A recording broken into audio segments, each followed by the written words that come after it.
समतेच्या सागरातील मंथन भीमात होते, समतेच्या भावनातील चंदन भीमात होते, तालात जीवनाच्या विषमता नाचली ही न्यायाची रागदारी गुंजन भीमात होते. संकल्प या मनाचा क्रांती करून गेला, निधड्या मनाचा मोठा होऊन सिंह गेला.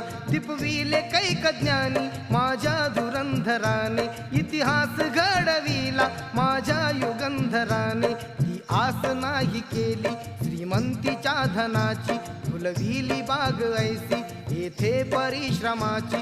दुःखाला झेलणारा काळाला छेदणारा, गुणवंत पाहिला मी अन्यायी झुंजणारा. विसरून गेला शेवटी जातीयतेची ज्वाला, भीमराव माणसाला माणूस करून गेला.